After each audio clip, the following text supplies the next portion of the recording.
Let's get rid of you.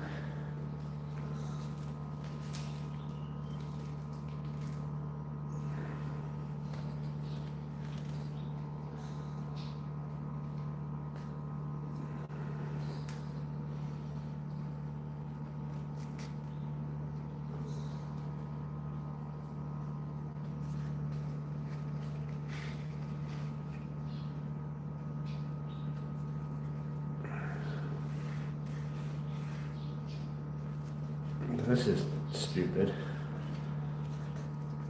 I'm trying to be artistic, and it's just becoming stupid.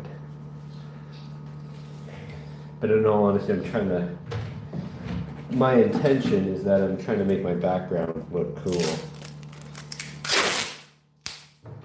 And the reason why, the truth is, because the mini paintings are so small, I feel like they might not translate that great into video format because they're just too small. So I actually I think I need to figure out a good way to make videos for, oh shit, mini paintings.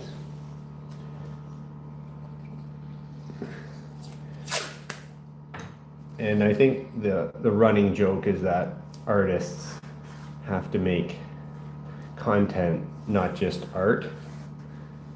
And I just immediately fall into the camp of, well, get over it. Because we're also living in an age where, you know, potentially millions, if not thousands rather, can see your art at any time. Growing up, for me, the only way people would see my art is not social media. It was, like you have to schmooze, you have to show people physically, bring them over to your studio, get a gallery show, do a group show, interact with people. You might think that's better, that's fine, that's not my case. My case is just that we live in a social media world, clearly, and if you don't pander and play to those as like strengths, because if thousands of people can see my work on social media and you just want to fight against that, I'm like, oh, that's so terrible. That's like, you know, so it shouldn't be that way. How long do you want to stay fighting that battle? I just don't have, I never had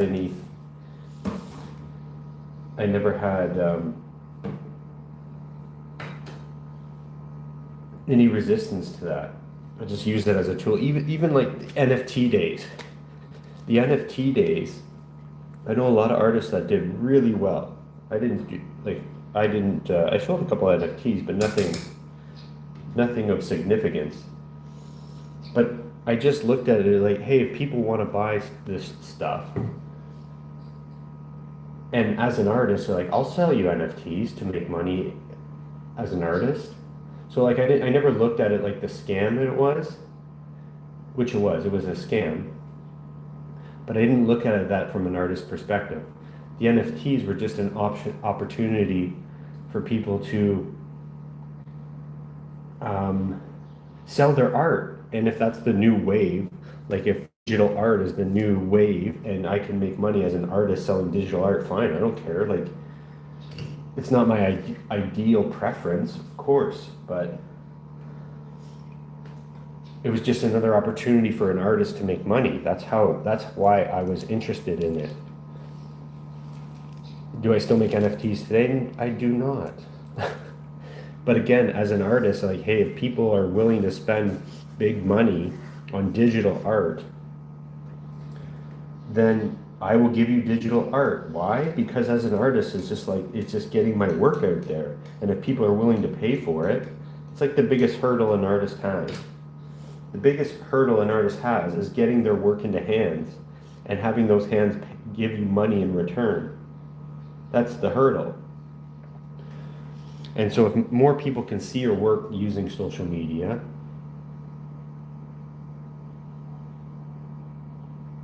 don't fight that. Just use it to your advantage. It's not selling out. And even if it is selling out, what's the alternative? If you want to go through traditional methods of schmoozing and lining up galleries, that's cool. Like, cool, man. Like, if I did a gallery show right now, I wouldn't even want to go. That's just my personality. I'd rather be like a recluse. I'm a recluse. I don't like to like schmooze, and I don't mind like chatting about my art, but in like some sort of formal setting or professional setting is not like, I've done it. I'd rather just post on my Instagram and then go back to painting. So I can give you both, like the good and the bad. But this just comes back to like me setting up the background so that when I make a video, it's it's engaging. And I think there's a lot of artistic merit in that. Like, hey, can I make a video about art and painting, which is like kind of the most boring fucking thing on the planet, watching somebody paint and watching paint dry. Can I make it engaging and interesting? There's an art in that. I don't want to resist.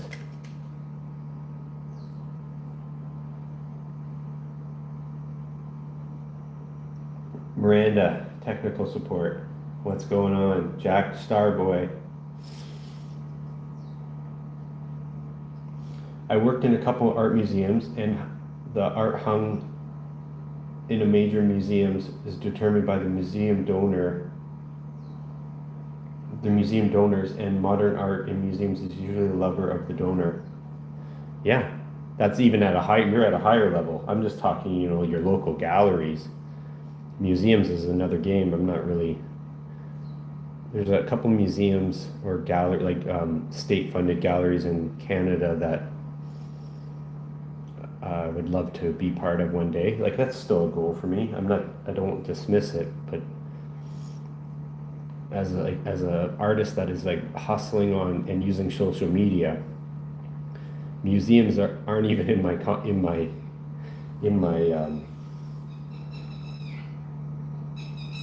I don't even think about it. I don't even consider it. And I think there are artists that would kind of like snub their nose at me, like talking the way I'm talking, because they are focused on galleries and museums. And I have no, like, that's cool, good. Like, that's just not where, maybe I am. I'm just not there. And I don't even seek it out. And I think I used to, though, because that was the only way. The only way that I was going to make it is by me schmoozing and working the room and showing people photos of my work and bringing them over to my house and to my studio. Like, there's a lot it's not bad. I'm not saying that's bad, but that's what you had to do. How else are you going to sell your work? You had to become like a salesman. And then you would hope you get representation, and then the representation from a gallery or an agent would then push your work for you, so you didn't have to schmooze. That would be like the arc, the artist arc. Today, that has shifted. So that's my argument for why social media is good. Like, I don't have an agent. I send art to galleries, like group shows, often. And I like being part of the community. The community's online now. Who inspires you? Someone famous or family friend? Oh my God! Like, I follow, like, again, all the artists are online for the most part. You won't find Gerard Richter posting TikToks, and what's his name, Jonas Burgett. Those are some inspirations. Gerard Richter's an inspiration because he's a living artist that sells art for like tens of millions of dollars. And he's like a fine artist, abstract artist. But I just inspired by somebody who's living and making that kind of money that you would normally make when you're dead. So Gerard Richter, he's probably like really old, but he sells art in the tens of millions, but he's alive. And the reason why that has significance, or why that's significant, is because Gerard Richter's, normally you make that kind of money when the artist is dead. Jonas Burgett paints these like massive 2-story paintings, and that's more my style, this surrealistic style figures, and like kind of like Bosch paintings, like Harmonious Bosch,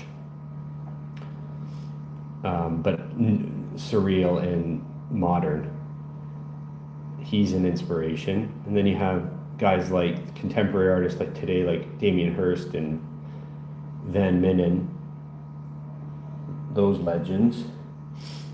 And then I have a bunch of personal contemporary friends that I look up to and admire, that I try to engage with regularly.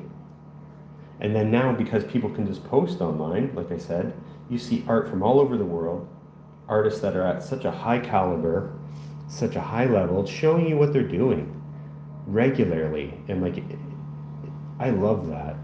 In any other time period, we would never have access to that. Like an artist who's been painting for 20 years, that is a true artist, meaning like that's all they do. And then they've had to come to terms as well that, hey, I got to get myself on social media and show people what my portfolio through social media and everything that comes with it. And we get to see that. In any other time period, I would never see. I would have to stumble upon it randomly. I'd have to find them randomly at an art show and like, oh, you paint? Oh, me too. Well, maybe one day I'll come by and see your work. Oh God, I'm just like, thank God that we have access to people's behind the scenes and their life, especially when it comes to art. Hi, this is Oil. Miranda, who inspired you, family? Hi, little B34N. Anyways, that's my rant on why I take part in social media and why I think about it. And just to recap it again, that's why I do these silly little things to make the video somewhat engaging. And I don't think, oh, that's part of my job. I don't look at my job. I just like using the medium of social media as a tool to get more exposure. And I think in an ideal world, you would like an argument kind of against what I'm saying would be like, oh, you should have an agent or a gallery do this kind of thing for you. Well, I don't live in that world. So that's why it's just kind of like a non-starter. It looks like, how do you say that? I've never used gouache. How do you pronounce it, Miranda? I feel like the high caliber artists are really quite recluse, to be honest. Yeah, I agree.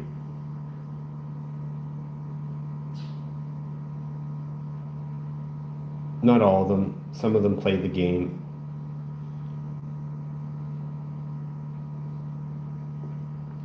Some of them play the game. It just depends on the kind of art too. The pop art movement and like the graffiti movement. A lot of those artists are very vocal and in your face. The traditional painters tend to be more recluse because they're just stuck in their room, locked away.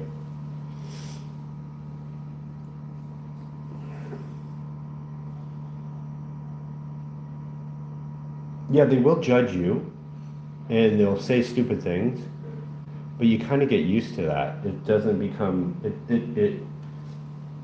you kind of get over that and you'll start finding your friends.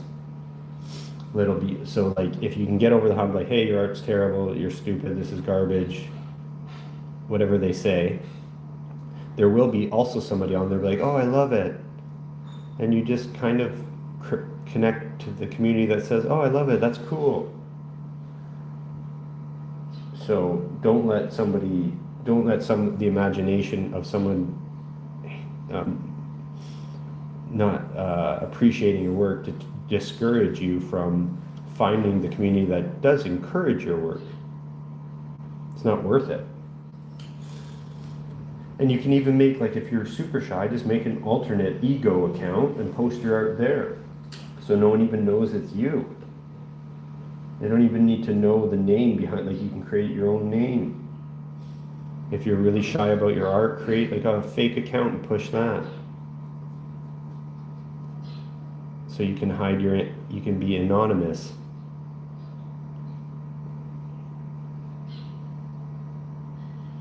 That way, if someone criticizes, it doesn't matter, no one knows who it is. So you don't even have to take the criticism personally.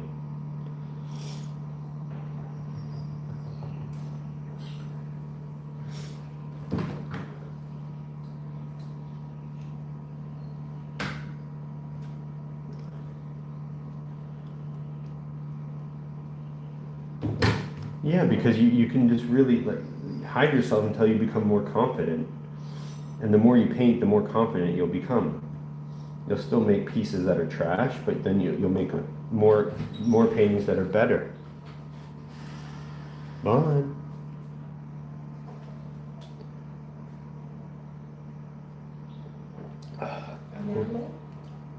No, I have. Thanks, honey.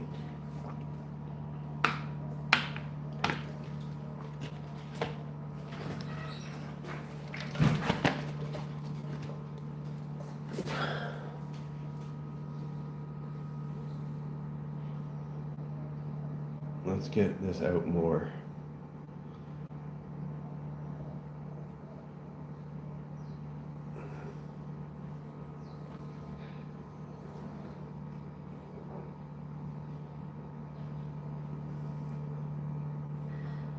Let's get this like that.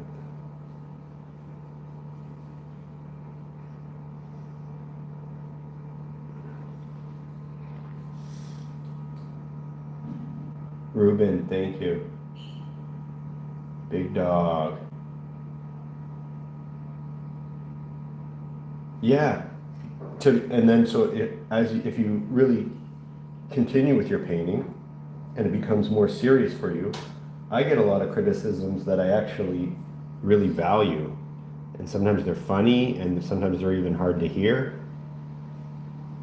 But sometimes when you have anonymous people, like especially even on Reddit, where they can just be honest with you, like, hey man, you missed this, like you missed this opportunity, you missed this, what you're aiming for didn't land, whatever you can pull away from that criticism, sometimes it just becomes really motivating.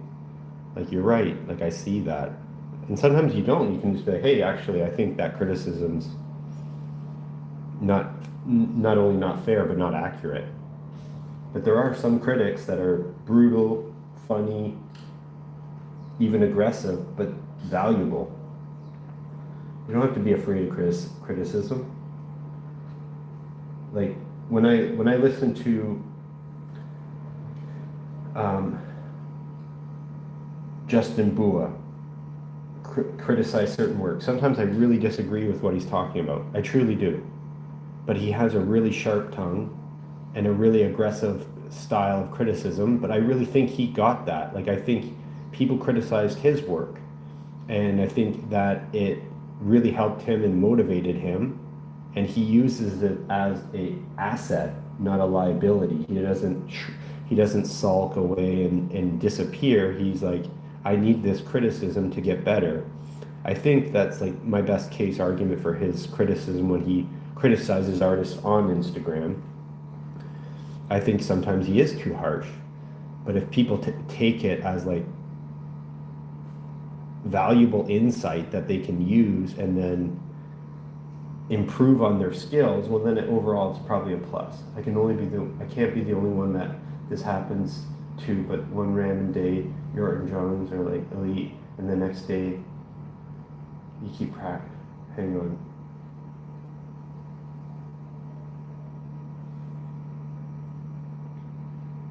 And here's one thing that I'll say. No one's a bigger critic than me of my own work. Nobody. And that's that. At the end of the day, that's the absolute truth. And how I use that criticism and that my harsh kind of like the way that I talk to about myself is I just go, okay, are those his lips? No. Well, then do it again. Are those his eyes? No. Well, then do it again. Does this look good? No. Well, then do it again. That's like kind of the definition of why I think criticism's valuable, and I just do that for myself. Does that look good? Yeah, I like it. Good job.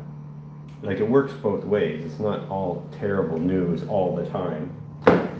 If you're going to be a true critic and have a real rational mind, you have to be able to call balls and strikes. You have to say, this is good, this is not good, this is great, this is terrible. You have to be, everything can't be all good and everything can't be all bad. If that's the case, you're a liar. You're skewed. It's not fair to yourself. It's not fair. You won't gain anything by leaning one way or the other. You have to be able to call balls and strikes. This is good, this is bad. You also need to know, like right now, I don't need to criticize anything at all. We're just playing, we're having fun. We're just messing around right now. Once I start to get to a stage where I need some, like, hey, what's going on here? I start to actually evaluate it. Well, then you'll get some criticism. Like, I'll criticize myself, like, hey, what are you doing here? What is this? Okay, fix that. Oh, that looks good. Keep that. Work from there. Right now, you don't need criticism. You're just having a good time. Criticism doesn't matter. So if someone said to me, like, oh, this is trash, what are you doing? Which is very plausible. It doesn't matter because I don't know what I'm doing. We're just playing around. Just getting some things going. So you have to be able to evaluate the criticism. At this point, anyone that has criticism for this piece will come back tomorrow and see, and then criticize it. At least when it's finished. Criticizing the process is irrelevant. Doesn't help anything, doesn't help me. But I will get to a stage in the next little bit where I have to start criticizing, so that I can organize. Criticism equals organization, really. I need to organize and put the focus where it needs to go. My first question right now is, do I like the layout of the character? Yeah, that's fine. Like, I like this angle that he's on, or she, I have no idea yet. I just knew that I wanted to paint a Optimus Prime helmet, or like a Guyver, or some sort of robotic helmet, kinda. I think this is gonna bleed through. I didn't gesso it. I gessoed the back of the painting, the paper, but I didn't gesso the front. And that's a whole other conversation.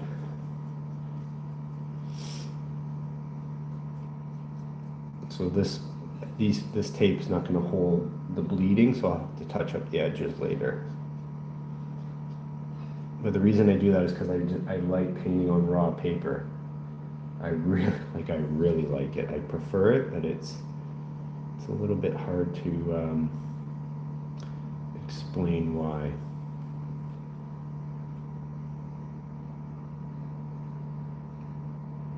I'm imagining it does feel like oh, I can't pronounce it. Gouache.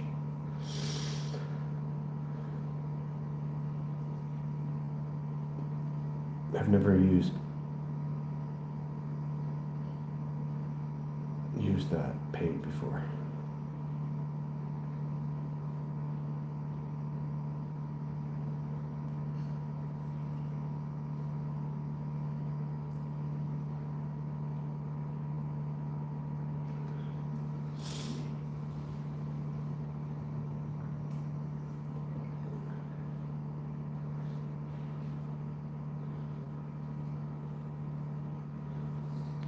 Let me see here.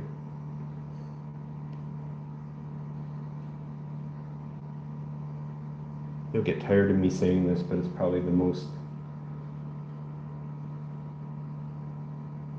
useful tool I can tell you when painting.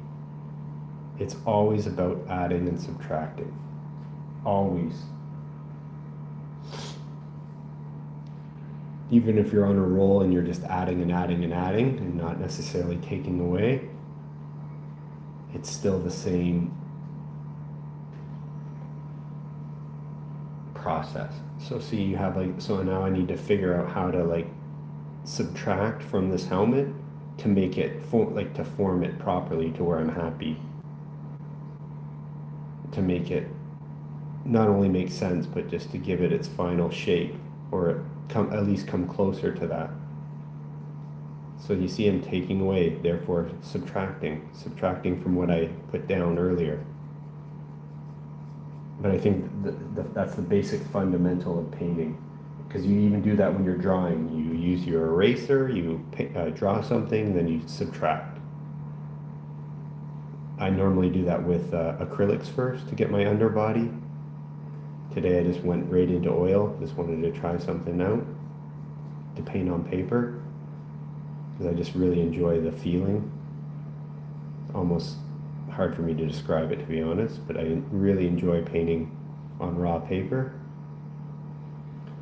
On a thick art stock, mind you, but it's still paper.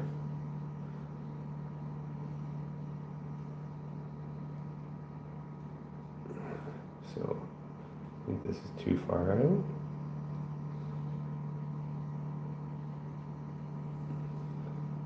Take a beat. Be another good useful tool. Like take a second, slow down, get the face in there. Probably gonna look at some face references this time. I'm not gonna just make it up. But I'm imagining it'll be on this angle, kind of like looking down. So the not like a subtle slant. We'll even subtract up here by pulling up. And maybe there's some shadow happening here too. I think so. So I think this will be like shadow.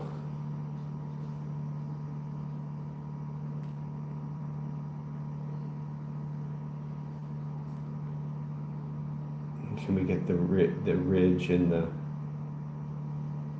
form of the helmet in yet? At least something to get me going.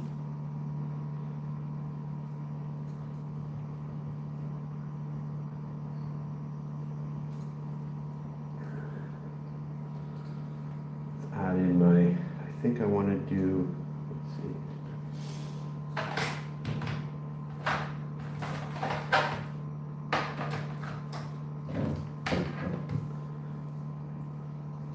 Let's go like a little bit brighter red, but still add some yellow.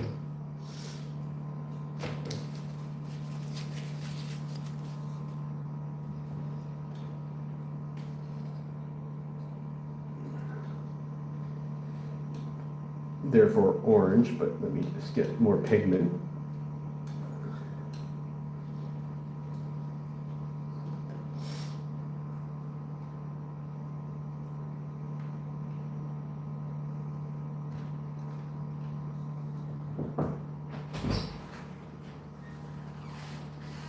Okay.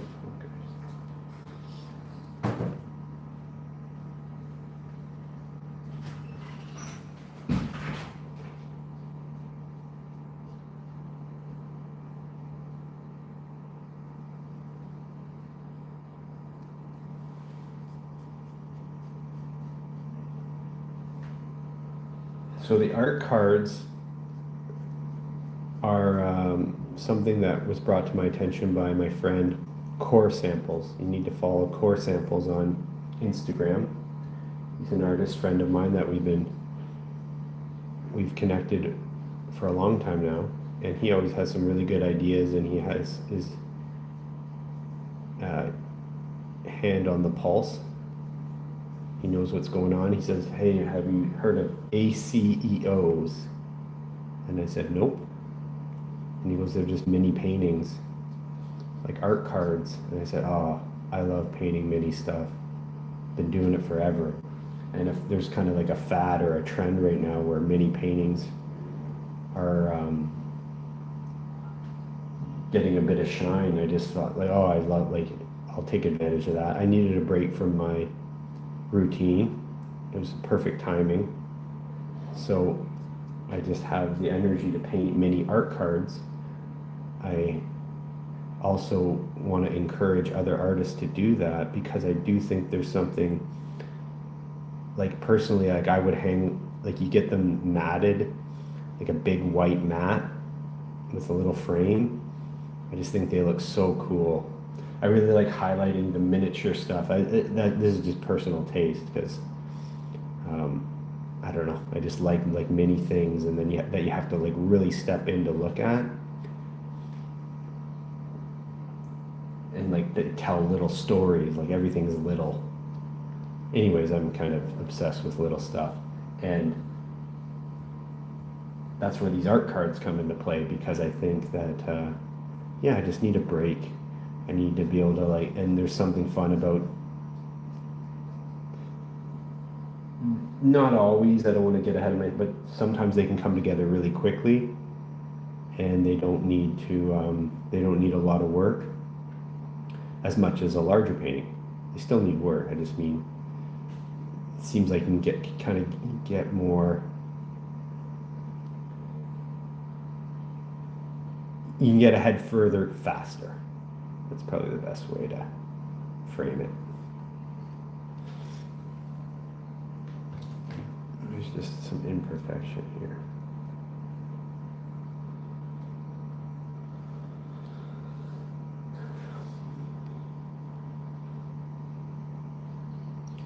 And it would be fun to get, like, if I can find a good system, a good rhythm. It takes a bit, like for me, it'll take a couple of these paintings to see, because it does feel different than how I normally paint, or how I've been painting for a long time. So let's see if we can get a good rhythm and like crank out these little art cards. I'm just there right now. That's just where I'm at. I almost think it's a little bit tacky and a little bit counterproductive, but it is what it is. Like it's just where I'm at. So shout out to Core Samples, because I'm like deep into these mini things now. I just ordered some like custom like Pokemon card cases, you know, like the hard cases. I think he's gonna have a Kugi sweater too.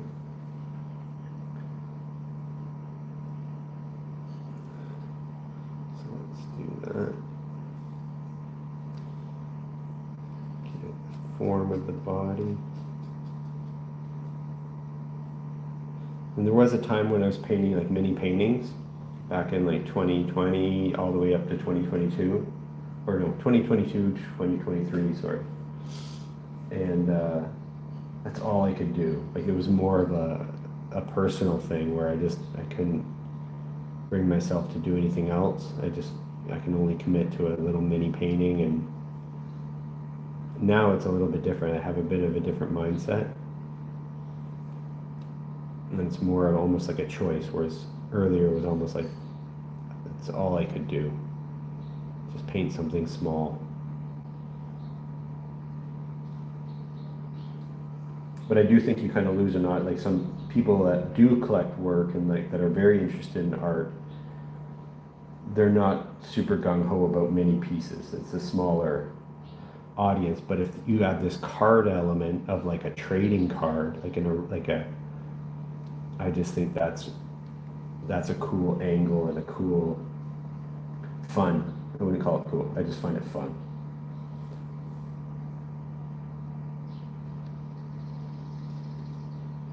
And I want to see other art. I'm going to see if I can get some more artists to do the same thing, just like small paintings. It'd be fun to own artists' work, more artists' work anyway.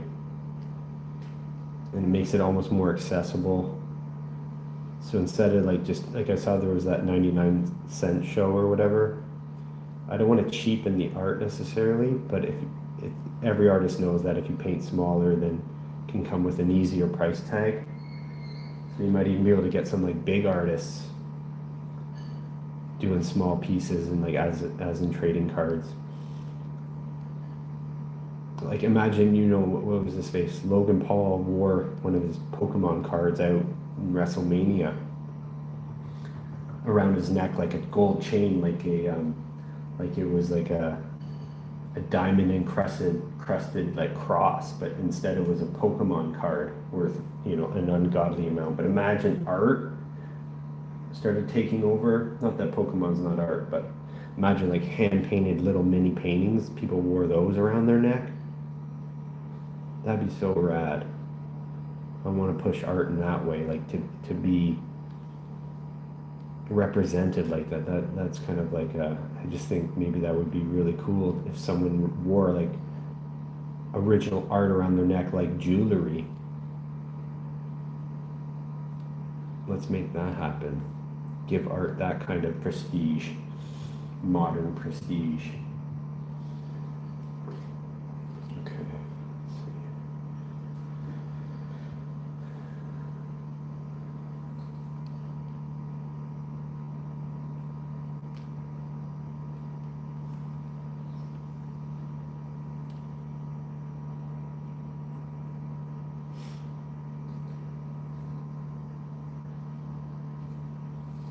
So I learned my lesson. It's better to gesso these and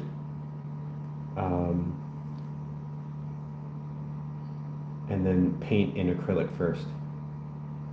I, that's just why I say that is because of the speed. I don't really want to add a bunch of these layers. The reason why I did it this way because painting the face like this is more enjoyable, is a more enjoyable experience. Painting like skin on raw paper,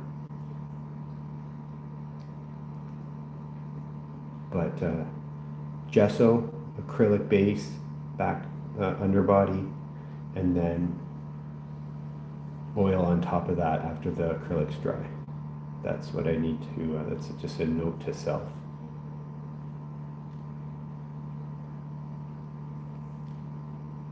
Because I'm gonna have to cake this background color and stuff to get where I want, and I think that's kind of, I don't want to do that again. Okay.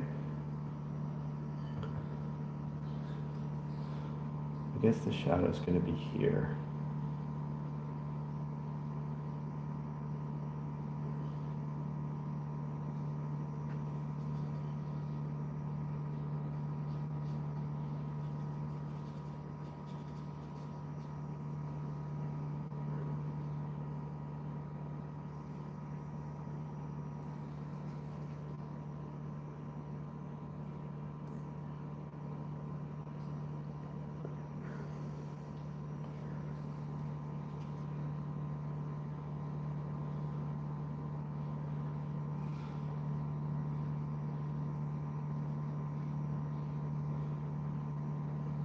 No.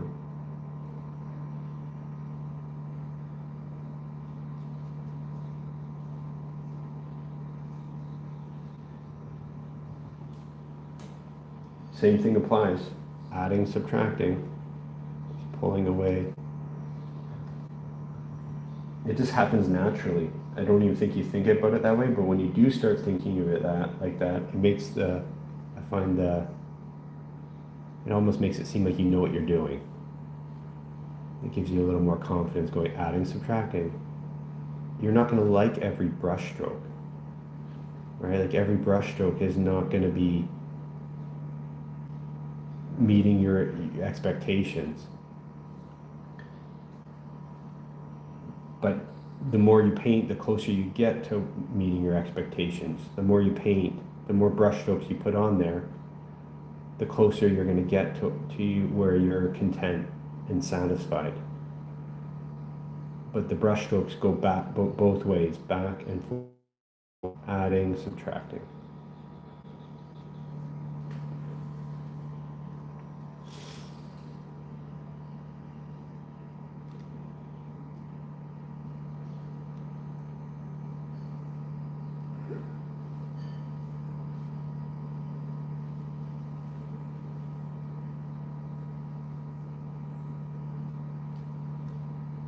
He's gonna sit for a little bit today in front of the fan. It won't be like dry, but it'll be touch dry soon because of painting on raw paper. The paper absorbs it.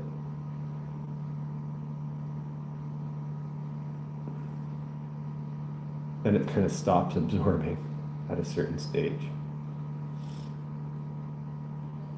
That's getting right into the weeds though, about painting on paper, which I would just say try it out and see what you like.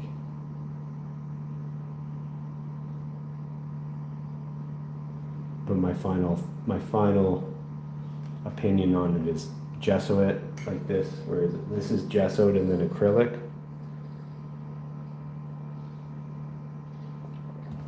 And then you paint your underbody in acrylic, let it dry a bit, and then paint oil on top.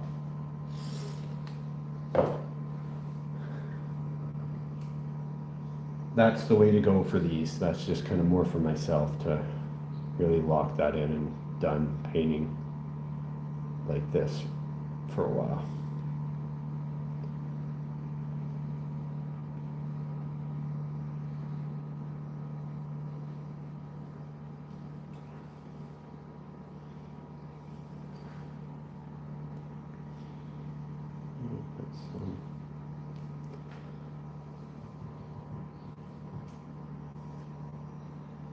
I'll just finish up this session and I'm gonna go eat. We'll do this.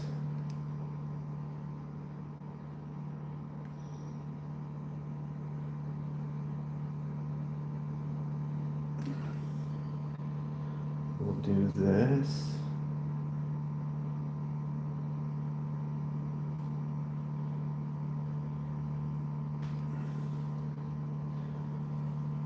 And even this.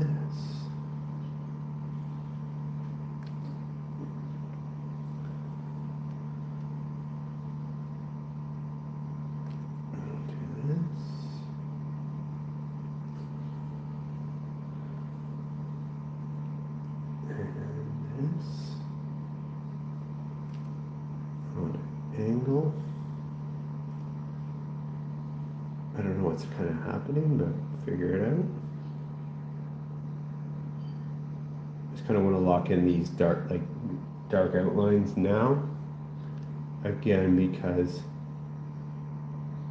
coming back and later after I eat, I kind of have a new perspective on everything. And I want this to be have sat for a moment. And getting the darks in now is just going to help me get further ahead later today. I don't know what's happening in the face yet, so we'll leave that. I kind of like the abstract element of the helmet. So meaning like it doesn't all make sense is okay, but just doesn't need to make sense. Or sorry, it doesn't need to be correct or accurate, it just needs to look good. It almost looks like Teletubby-y. I'm fine with that.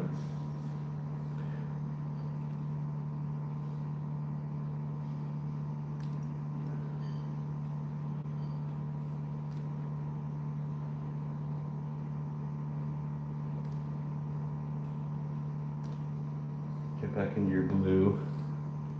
It's not all going to be dark. I don't know what's happening here. I think there's like a crease, a crinkle in the metal. All right, that's enough for now. See you guys.